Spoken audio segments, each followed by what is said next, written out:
டா Vinci Code by Dan Brown. அத்தியாயம் 12. Robert லிங்டன் தலையில் பாரம் இறங்கிய நிலையில் கலைக்கூடத்தின் முடிவில் தள்ளாடி நடந்தார். போனில் கேட்ட சோஃபியாவின் செய்தி அவர் மனமெங்கும் நிழலாடியது. தாழ்வாரத்தின் இறுதியில் ஒளிந்து கொண்டிருந்த இத்தாலிய சின்னங்கள் ஆண் பெண்களின் கழிவறைகளை காட்டிக் கொண்டிருந்தன. ஆண் கழிவறையை கண்டுபிடித்து லிங்டன் அதனுள் நுழைந்து விளக்கை போட்டார். அறை அரவம் இல்லாமல் இருந்தது. அவர் கை கழுவும் இடத்திற்கு சென்று குளிர்ந்த நீரை முகத்தில் அரைந்து தூக்கத்திலிருந்து எழ முயன்றார். டைல்ஸ் தரையில் புளோரசன்ட் விளக்கு பிரதிபலிக்க அமோனியாவின் வாசம் மூக்கை துளைத்தது. தொண்டையெடுத்து முகம் துடைத்த போது அவருக்கு பின்புறம் கதவு திறக்கும் ஓசை கேட்டது. உடனே அவர் திரும்பி பார்த்தார். சோஃபியா நெவ்யூ உள்ளே நுழைந்த போது அவளின் பச்சை நிற விழிகள் பயத்தை காட்டியது. நீங்கள் வந்ததற்கு கடவுளுக்கு என் வந்தனங்கள்.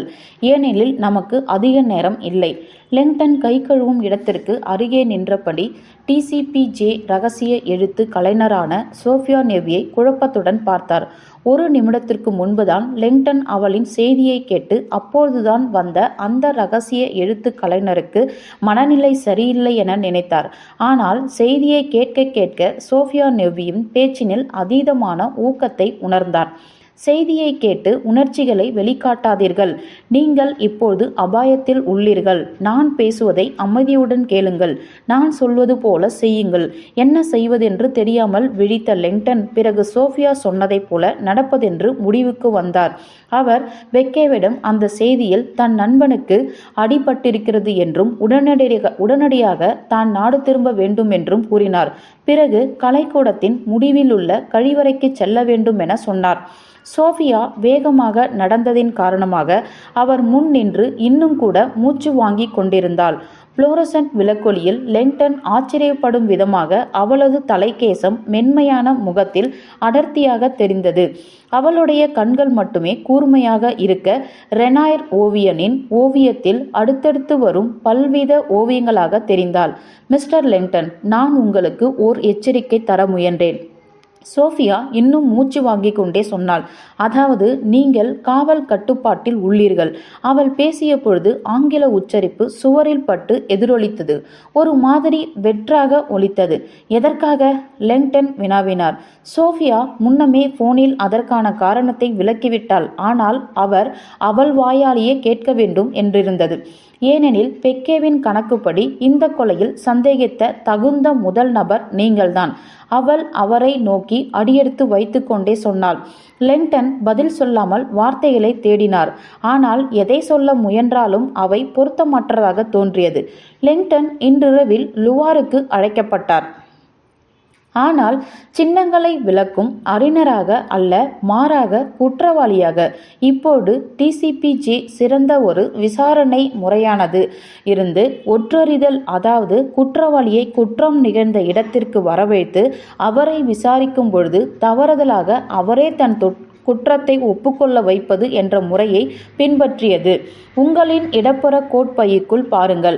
அவர்கள் உங்களை கண்காணிக்கின்றார்கள் என்பதற்கான நிரூபணம் உங்களுக்கு கிடைக்கும். சோஃபியா சொன்னாள். லிங்டனால் அவளது கருத்தை புரிந்து கொள்ள இயலவில்லை.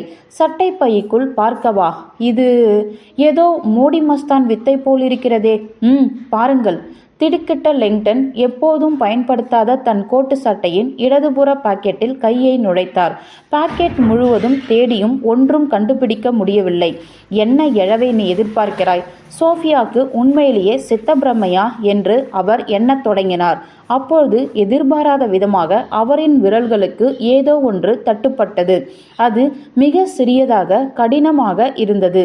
மிக சிறிய அந்த பொருளை கை விரல்களால் எடுத்து பார்த்து வியப்பில் பயந்து போனார். அது ஒரு கைகடிகார பேட்டரி போல் ஸ்டீல் உலோகத்தால் செய்யப்பட்ட வட்ட வடிவில் இருந்தது. அதை போல் ஒன்றை அவர் பார்த்ததே இல்லை. இது என்ன? ஜிபிஎஸ்ஸின் ஒற்றுக்கருவி, சோஃபியா கூறினாள். ஒருவர் எங்கிருந்தாலும் அவரை டிசிபிஜே சேட்டலைட் வாயிலாக கண்டுபிடிக்கும் முறை இது. நாங்கள் மக்களின் இருப்பிடங்களை அறிய இதை பயன்படுத்துகிறோம். உலகின் எந்த மூலையில் அவர் இருந்தாலும் படு துல்லியமாக காண்பித்துவிடும். அதே முறையில்தான் அவர்கள் உங்களை கண்காணித்து கொண்டிருக்கிறார்கள்.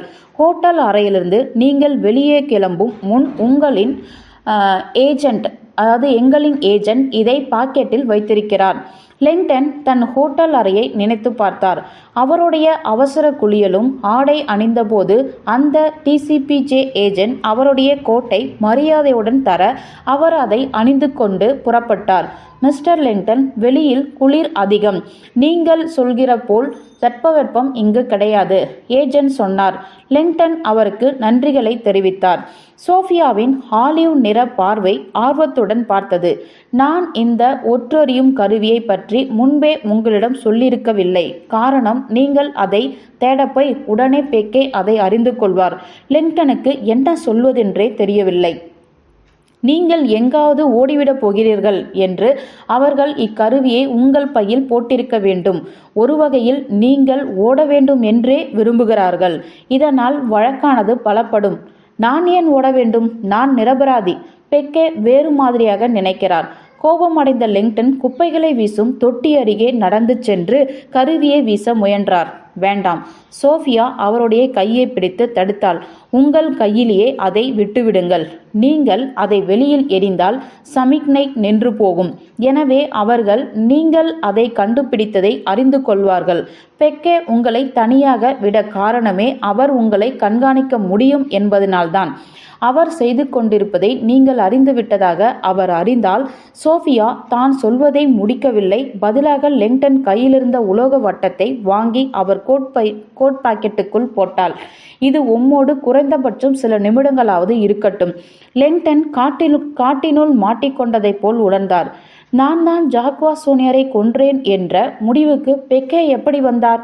அவர் உங்களை சந்தேகிக்க ஆணித்தரமான காரணம் உண்டு. சோஃபியாவின் முக உணர்ச்சிகளை கவலையுடன் தோன்றின. நீங்கள் பார்க்காத ஒரு நிரூபணம் உள்ளது. பெக்கே எச்சரிக்கையுடன் அதை உம்மிடமிருந்து மறைத்துவிட்டாள். லெங்டனால் அவளை வெறித்து பார்க்க மட்டுமே முடிந்தது.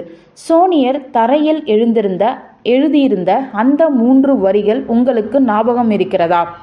லெங்டன் தலையாட்டினார். எண்களும் வார்த்தைகளும் அவர் மனதில் அச்சாக பதிந்திருந்தன.